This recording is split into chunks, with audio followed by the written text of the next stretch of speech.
India's future weapons, Bharat के ये 5 future weapons जो चीन के साथ बदल देंगे हमारा सैन्य संतुलन। पड़ोसी मुल्कों यानी चीन और पाकिस्तान की हेकड़ी निकालने के लिए भारत ऐसे कई हथियार और रक्षा उपकरण बनाने जा रहा है जो पूरी दुनिया को चौंका देंगे। लिस्ट तो लंबी चौड़ी है, लेकिन हम आपको भारत में 5 ऐसे हथियार के बारे में बताएंगे जो बेहद सटीक और घातक होंगे। दुश्मन सपने में भी सरहद के इस पर कोई हरकत करने की नहीं सोचेंगे, क्योंकि ये हथियार उसे नींद भी नहीं आने देंगे। ये वो हथियार है जिन पर दुनिया के सभी बड़े देश काम कर रहे हैं। दोस्तों, पहले वेपन का नाम है hypersonic glide vehicle. Bharat hypersonic glider हथियार बना रहा है, उसका परीक्षण भी हो चुका है। रक्षा अनुसंधान और विकास संगठन DRDO ने मानव रहित स्क्रैमजेट का हाइपरसोनिक स्पीड फ्लाइट का सफल परीक्षण साल 2020 में किया था। इसे HSDDV hypersonic technology demonstrate vehicle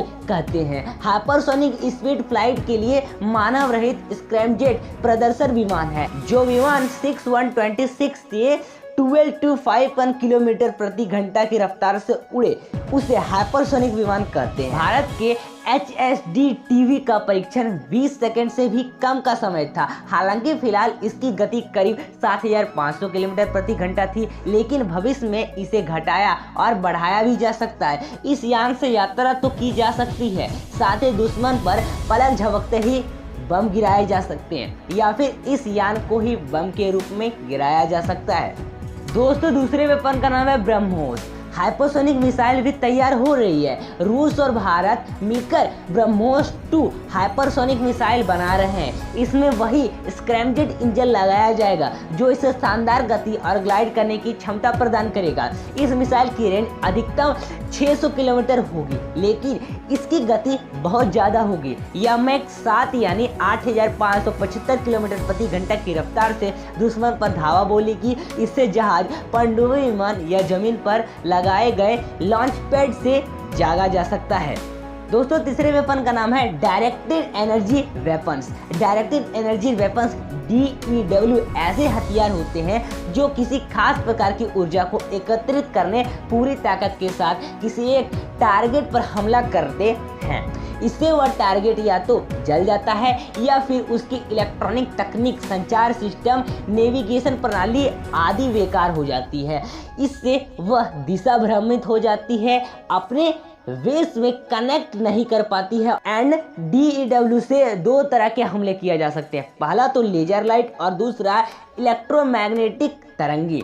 पिछले साल एक खबर आई थी कि 130 अमेरिकी जासूसों, डिप्लोमेट सैनिक और एजेंसी कर्मचारियों को सिरदर्द, बेचैनी, सूखने से दिक्कत और डॉक्यूमेंटिक वेंच एनर्जी हुई थी। माना जाता है कि इनके ऊपर DEW से हमला किया गया था। लेजर से हमला करके फाइटर जेट्स, ड्रोन्स, जंगी जहाज, टैंक्स आदि को नष्ट किया जा सकता है। इसमें काफ़ी तेज ऊर्जा का बहाव होता है जो सामने मौजूद चीज़ को जलाकर खाक कर देती है। दोस्तों, अंग्रेजी मैगजीन द वीक में पिछले साल छपी रिपोर्ट में आया कि DRDO एक खुफिया प्रोजेक्ट पर काम कर रहा है जिसका नाम दुर्गा 2 डायरेक्शनली अनस्ट्रक्टेड रे गन एरे दुर्गा है। इसमें तहत भारतीय सेना को 100 किलोवाट की light weight directed energy system दिया जाएगा। अभी तक DRDO ने 25 किलोवाट लेजर हथियार बनाया है जो बैलिस्टिक मिसाइल पर 5 किलोमीटर दूर से हमला कर सकता है। हालांकि 1 अप्रैल 2022 को लोकसभा में दिए गए एक जवाब में रक्षा मंत्री ने 300 किलोवाट या उससे ज़्यादा तक हथियार का जिक्र किया है। दोस्तों, चौथा वेपन नेवल शिप वॉर ने अनमैन्ड एरियल व्हीकल्स। भारतीय नौसेना अपने जंगी जहाज़ों पर ड्रोन यानी अनमैन्ड एरियल व्हीकल्स NSUAV की मांग कई वर्षों से कर रही थी, जिसे पिछले साल केंद्र सरकार ने मंजूरी दे दी है। अब भारतीय सैनिक जंगी जहाज़ों पर 10 नेवल शिपबॉर्न UNV की तैनात की जाएगी। इसके लिए सरकार ने करीब 1300 करोड़ रुपए की मंजूरी दी थी। इससे पहले नौसेना ने 2 प्रीडेक्स ड्रोन्स को लीज किया था।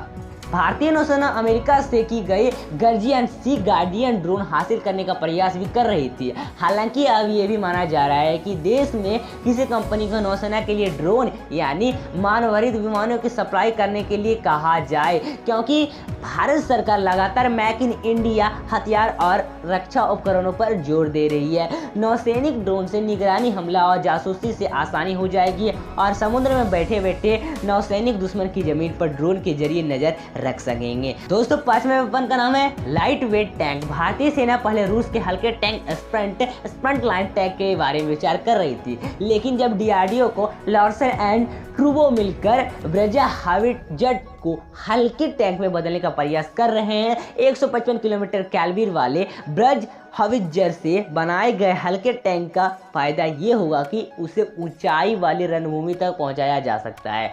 चीन से हुए पिछले संघर्षों के दौरान इसकी कमी महसूस की गई थी। दोस्तों, ये थे हमारे भारत के 5 घातक हथियार जो आपको मैंने बताए। दोस्तों, इस वीडियो को कैसी लगी अपने दोस्तों के पास शेयर करें और अधिक से अधिक जानकारी पाने के लिए हमारे चैनल को सब्सक्राइब करें। तो फिर मिलते हैं अगले वीडियो के साथ, तब तक के लिए बाय बाय।